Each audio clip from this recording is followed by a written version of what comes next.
हरे कृष्णा, जय माता दी। तो देखिए, आज मैं आप सभी को बताऊंगी जो 9 माता के नवरात्रि जो चल रहे हैं, उन माता रानी के हम नवरात्रि व्रत का पारण कैसे करें। क्योंकि इतने दिनों तक हम जो 9 दिनों तक हम माता रानी के लिए जो व्रत रहे हैं, उसको अगर हम सही नियमों के अनुसार और नवरात्रि व्रत का सही तरह से नियम का पालन करते हुए अगर व्रत का पारण नहीं करेंगे तो हमारा नवरात्रि व्रत पूर्ण नहीं माना जाता। तो उसके लिए हम जानेंगे कि नवरात्रि व्रत का पारण कैसे करें और कौन से समय करें और कौन से दिन करें और किस तरह से करें जिससे माता रानी का हमारा व्रत पूर्ण और संपूर्ण माना जाए। तो चलिए मैं इस वीडियो में आप सभी को बताती हूँ। तो शारदीय नवरात्रि के दौरान माँ दुर्गा के 9 स्वरूपों की पूजा होती है और धार्मिक मान्यताओं के अनुसार जो साधक इस दौरान व्रत रखते हैं और माता रानी की पूजा अर्चना करते हैं, उन्हें उनका पूर्ण आशीर्वाद प्राप्त होता है। इसके साथ ही परिवार में खुशहाली आती है। वहीं व्रत का पारण हम कैसे करें, इसके बारे में अब हम जान लेते हैं कि व्रत का पारण यानी नवरात्रि व्रत का पारण हम कैसे करें, किस समय करें और कौन से मुहूर्त में करें।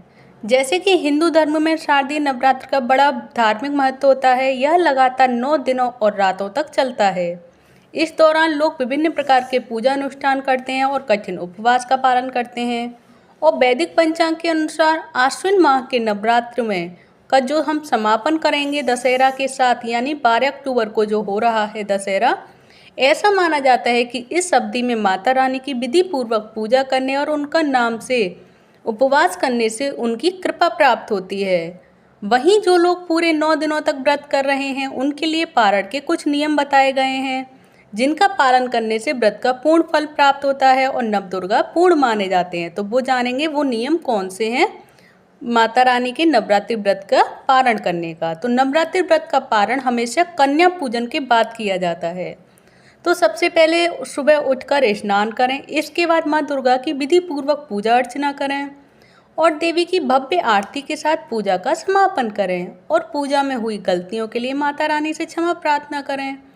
फिर देवी दुर्गा के नाम से कुछ दान करें। इसके बाद पारण समय के अनुसार सबसे पहले देवी का प्रसाद ग्रहण करें, क्योंकि देवी का प्रसाद पाने के बाद ही हमारा व्रत पूर्ण माना जाता है। फिर सात्विक भोजन से व्रत का पारण करें।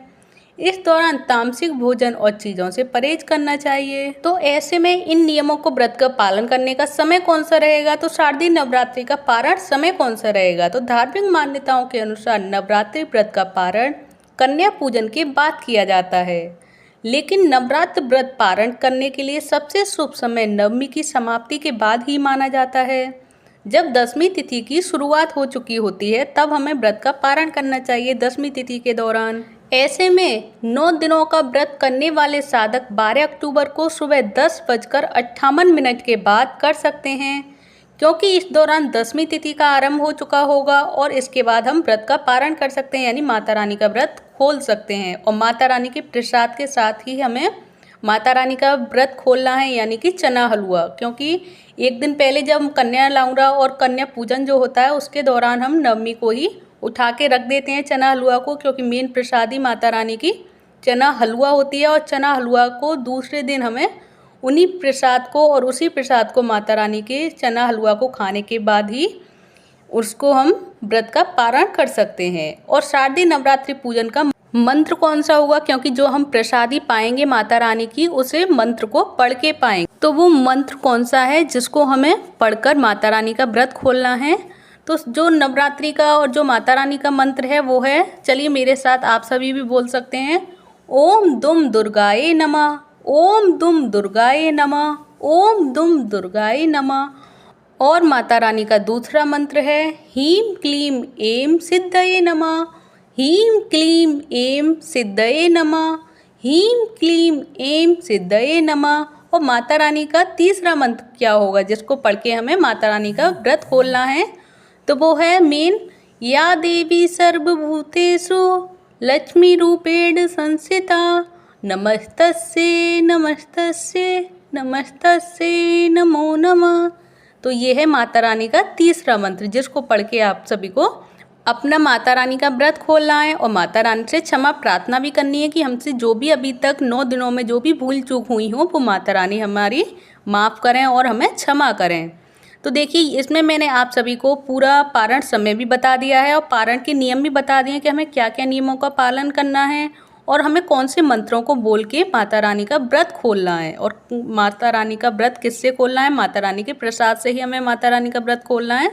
और ये सारी जानकारी आप सभी को मैंने बता ही दी है। और ये सारी जानकारी अगर आप सभी को अच्छी लगी हो तो प्लीज़ वीडियो को लाइक करें, चैनल को सब्सक्राइब करें। धन्यवाद। हरे कृष्णा, हरि बोल, जय माता दी।